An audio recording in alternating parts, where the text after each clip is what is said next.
Thank you very much. It's my pleasure to be able to introduce my very first synthesis at the JRP Swan seminar. It'll be my last time, so that was my last chance to do that.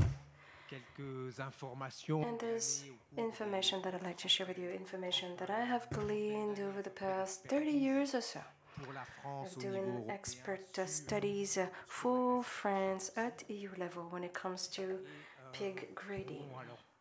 Pas toutes les informations, bien sûr, mais I'm not going to tell you absolutely everything, but a few useful reminders about our history. I think it's good to remember where we come from. That's the only way to know where we're going. And also maybe there are changes that we may be able to better anticipate. And then I will wrap up with a number of recommendations, guidelines for users when it comes to grading data. So a little bit of background information regarding the European context. By definition, grading is an EU thing. There's been a grading regulation ever since the 1980s. In 2017, the regulation changed, and obviously France is affected, and there's a new reference at the European level. Now we look at the TMC in French, the carcass muscle rate in English. And this means that very soon the TMP, this is how it's called in France, the muscle rate in the cuts, that's going to disappear once the national methods are updated in every country, including France. So when it comes to the herd, intact males are being produced more and more in France and in other member states, and this means we need to update the predictive equations for muscle concentration. Those equations need to be updated, and in terms of equipment, we use a scanner.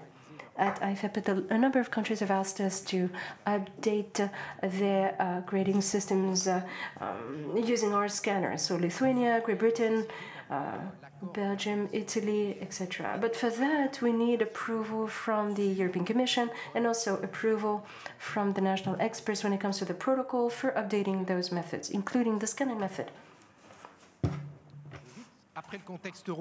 Okay. So we looked at the background at EU level. What about the national context? Yes, it's true. Intact males are more and more produced since the latest update, which is back to 2012. And previously 2008 or 2005, depending on the apparatus. When it comes to the image meter, that's the equipment that is used for most pig grading efforts in France. There's a new version of the image meter that is currently being tested. And when it comes to a benchmark, the IFEP scanner, well, IFEP is going to switch scanners mid-2023, so next summer. Now, the French scanning method that we use was developed for the TMP, for the muscle concentration in the four main cuts for both barrows and females, and it dates back to 15 years ago. If we look at the regulatory framework for pig grading, and other species as well, but as far as pigs are concerned, we're looking at slaughter pigs only. It's about managing the European market, which is based on national quotas, national figures. So we look at the price per kilo. Obviously, this is based on the cold carcass weight. And this is based on a standard presentation of the carcass. So we use the Europe scale for lean meat concentration at the EU level. And each class represents 5 points in terms of muscle rate. And also there are conditions for authorizing the grading methods. The grading method first needs to predict the grading criterion, in this case the lean meat concentration, using anatomical measurements and nothing else. And also there's an error ceiling, there's an error cap, and that's 2.5% of muscle. I know maybe this doesn't mean anything to you, but to get some idea of what this means, if we base ourselves on a confidence interval of 95%, this means that by and large, if you have a 60% muscle rate grading, you have a 95% chance that that it'll range between 60 and 65%. So it's something that you need to bear in mind. If you're using grading data, it's not individual grading that we're talking about. It's to make sure that farmers get paid fairly. If the sand batch is 5 pigs, for example, if you have a batch of 100 pigs, you divide by 10 that mistake, that error. And this means that the error is plus or minus 0.5 in terms of the average. And this means we are consistent with the payment system used in France and in most countries, a payment system that is based on the muscle point. Okay? So we need to bear in mind the spirit of things. The goal is to grade the batches, the production cycles. If we use individual data, we need to be careful when it comes to individual errors. Now, changes in grading criteria. There have been 4 main periods. Since grading was made objective in the 1980s, it all started with the TMC, the carcass muscle rate. The old-timers among us remember that it dates back to 1986. So that was the ratio between the muscle weight and the carcass weight. After 100% dissection. Then, at the slaughterhouse, this presentation included perirenal fat, kidneys, and diaphragm. And then there was a change between in 1993, and perirenal fat, kidneys, and diaphragm were excluded. And then things were made more simple when the grading methods were updated, and we changed the name, and we called it TVM, teneur en viande maigre, which is the lean meat content. So we made dissection simpler. We only look at the 4 cuts. So what's above the line is the muscle weight for the 4 main cuts. Okay? And this is standardized at EU level. But below the line, we keep the carcass weight. As a result, we find ourselves with a lower level than before. And to ensure continuity, there's a scale impact, a scale factor of 1.3. And this means, by and large, that we have 30% of muscle in the other minor cuts, which are not taken into account in this criterion.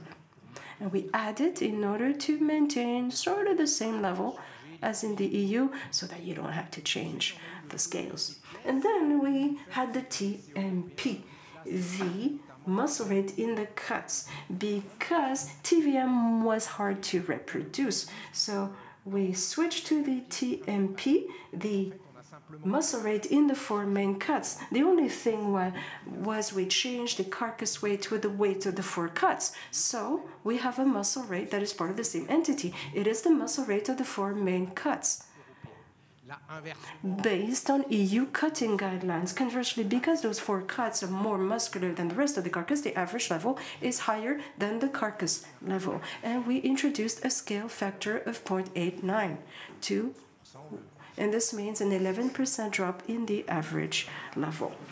And in 2018, the EU regulation introduced the TMC, the carcass muscle rate. History repeats itself. We're back to 1986.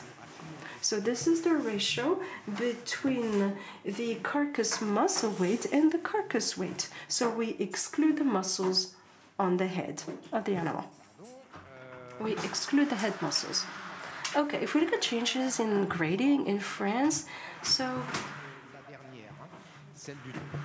we have yet to endorse the carcass muscle weight because there has been no other update since 2018. So this graph simply shows that every time we change the criterion, there's a significant leap. You have the annual change in muscle rate in France, and when we switch from muscle rate to TVM, lean meat content, there's a significant leap, 4 muscle rate points. And then there's a 1-point reduction. So when we switch from the TMP to the TMC, once again, there's going to be a leap because the definition has changed.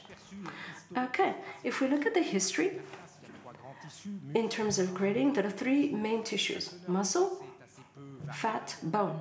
The bone concentration doesn't vary much. So how do you predict the muscle concentration? It boils down to predicting the fat concentration. And that's easier to do, predicting the fat concentration, because there's significant subcutaneous fat deposition in pigs.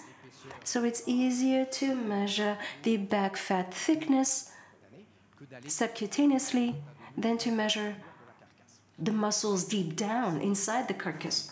So those measurements are easy to access Ensuite, au niveau européen, when you work on the half carcasses at the slaughterhouse. So we try to look at the best site longitudinally on the cleft. Okay, and we thought it was probably in the middle gluteus maximus that we find the best BFT or best BMT. And then we find that lateral measurements are superior. When you take measurements laterally as opposed to longitudinally, it's better in terms of prediction. And then we need to look for the best lateral site. And we look at the posterior rib region. And the assumption was the junction between the thorax and the abdomen is the last part of the animal that develops. So clearly, this is where you find the most predictive information. And then we need to carry out testing to decide whether or not we should add a second layer of fat for better accuracy. Same thing, should we add an extra layer of muscle? This means better accuracy as well. And then there have been changes in technology since the 1980s, since the 1970s. It all started with a ruler, okay? That's how it started. A user ruler around the middle gluteus maximum, and then the intrascope. The intrascope is an effective and efficient way of assessing the back fat depth of carcasses. So we look at the difference, the separation between muscle and fat. This is how you measure the fat thickness. And then things became automated. That red thing there is the Hennessy probe. This is a probe that you can enter into the carcass so you can measure both muscle and fat laterally. And then in the upper right-hand corner, you have the automated phase. The Danes set up that automated system. So you insert a probe in different places inside the carcass to get information regarding the different cuts. And then Denmark changed technologies and they switched to ultrasound using autophone in the lower left-hand corner, which is a simpler equipment, completely different in terms of design. There's no need to eviscerate the carcass anymore. And then vision systems with cameras, which are cheaper, more affordable, and you get a picture of the shape of the carcass, and you get all kinds of information regarding BFT, BMT, surface area, etc. And the latest technology is magnetic induction. And the equipment is called the GM scan. So you are familiar with the fatometer? The CGM in France, for a long time, the CGM was the only equipment used in France. You can actually pierce through the carcass, and the fatometer is still authorized in France. It is the type of technology that is the most widespread in Europe. And then the autophotometers, and every ultrasound sensor sends a signal, and then there's a curve. And the trend gives you the signal when it comes to BMT and BFT. Coupled with a sensor, and that sensor tells you what the distance is. So there are several sensor heads that tell you where you are. And that way you find your bearings, and you can find information on fat and lean tissues. And then vision systems using a camera. And the image meter gives you pictures, and you can extract information from those visuals. Magnetic induction is the latest system. It's kind of new, and you have two walls on non-eviscerated carcasses, so very early on in the production chain, and you use magnetic field to create currents which are disrupted by the carcass passing through. So here again, you can collect information at 3 levels: the ham, the middle, or the shoulder. So you get information, additional information regarding the different parts of the carcass. Now, when it comes to authorized grading methods in Europe, what is a grading method? It's a prediction equation, an equation to predict the muscle concentration. It is based on measurements taken by one device, plus coefficients that are associated with those measurements, that are based on regression equations, usually. So this method, just to keep it simpler, you call it by the name of the device. Okay, the CGM method, the pharometer, FOM method, etc. The problem is each country has its own version of the device, maybe 3 or 4 different types of pharometer, and those versions of those devices change over time. And also, for a single device, measurements will be different from one country to another because you may not insert the device in the same place. And also, calibration is done at a national level because the herd is different from one country to another. And this means the coefficients are different from one country to another within the EU. So it's difficult to compare apples and oranges. In France, there are 7 methods that are currently authorized, and they all predict the TMP, the lean meat concentration, and only 3 are used. The image meter combines 4 different thicknesses: 2 fat thicknesses, G3 and G4, and 2 muscle layers, M3 and M4. So the junction between the ham and the loin. Okay, in the middle, gluteus maximus. So the G3 and G4 variables match the long-standing measures that were considered as the best predictors, and G4 and G3 and G4 are the average measurements on 4 ribs. Okay.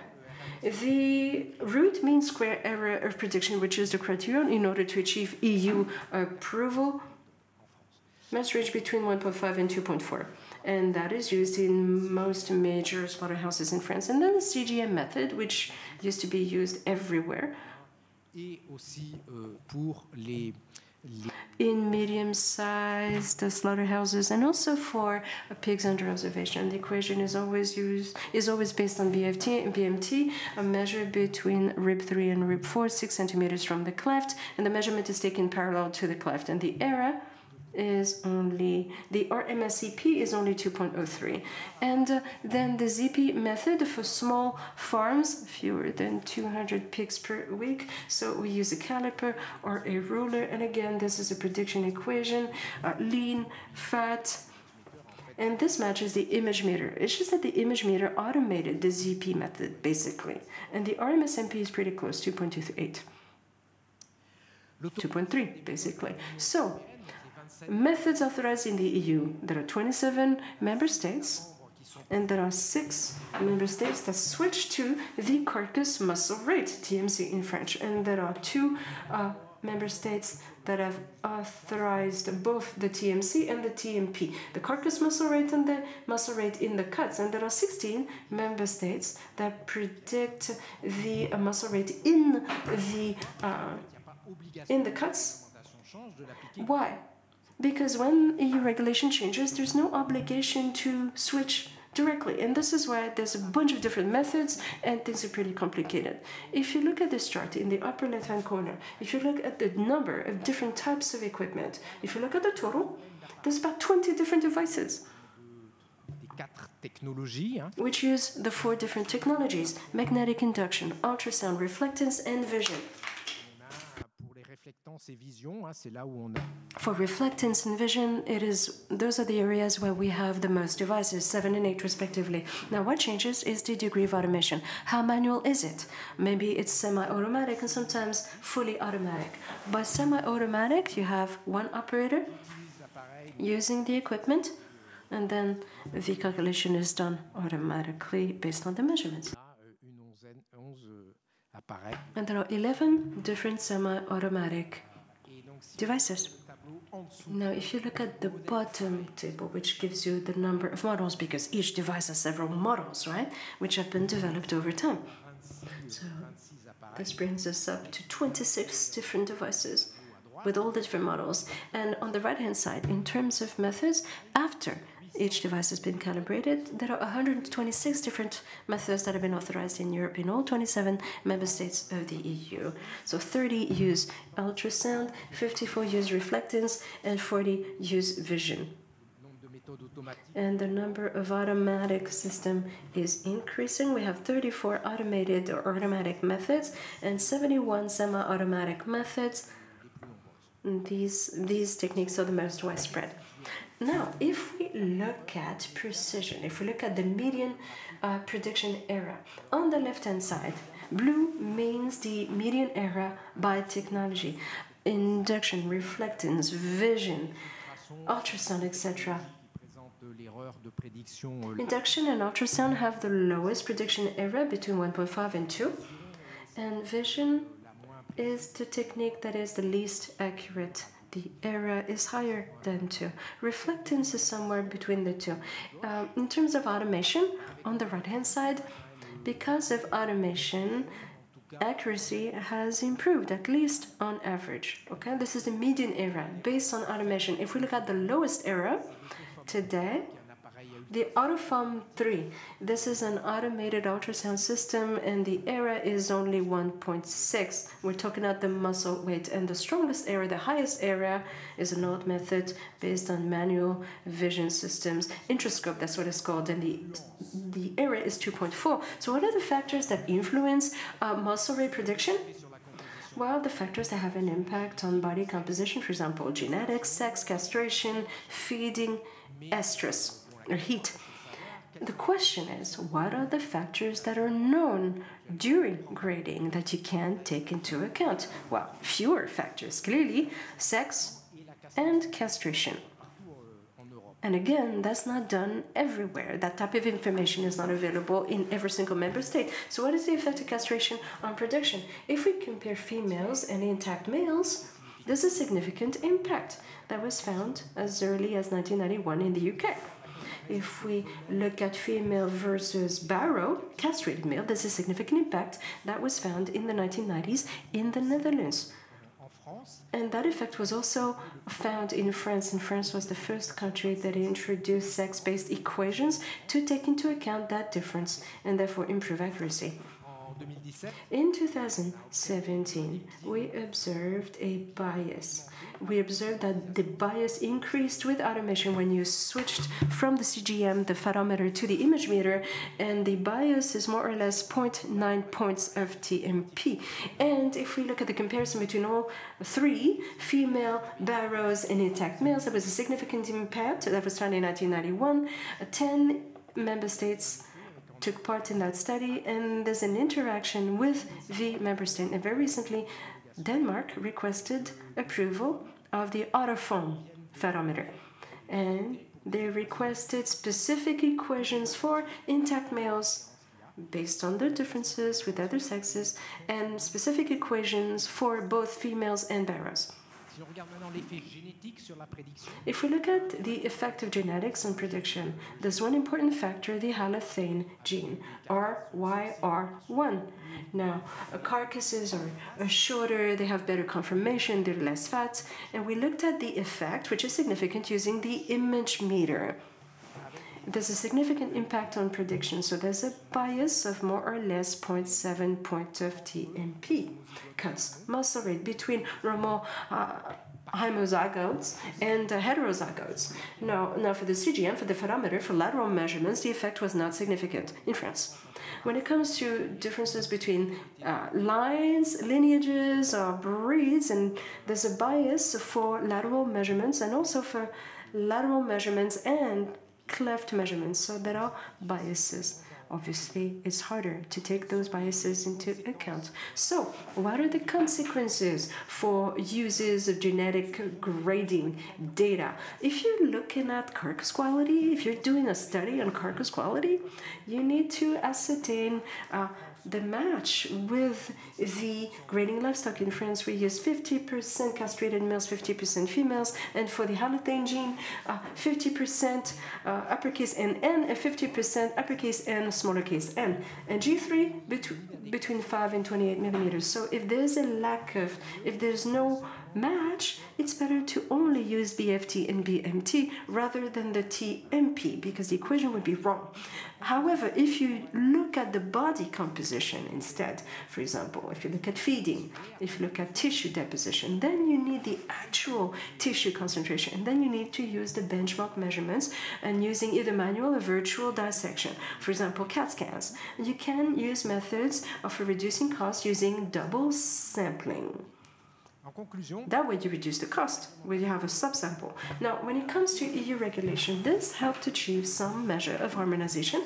There's one obstacle, however, there is no deadline for implementing EU regulation. As a result, there are biases between member states. In terms of national updates, well, usually things are updated when a new equipment shows up on the market and several solar houses are interested, and it takes about 10 years. 10 years is a long time.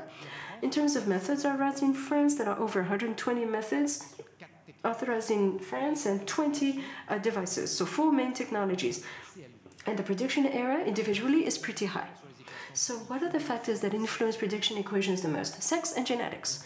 And in terms of benchmarks, in terms of references, there are 3 or 4 different countries in 2023 that are switching from the TMP to the TMC, from the muscle rate in the cuts to the muscle rate in the carcass. But it's going to be a while before every country switches to the carcass muscle rate, assuming there's been no change in criteria until then.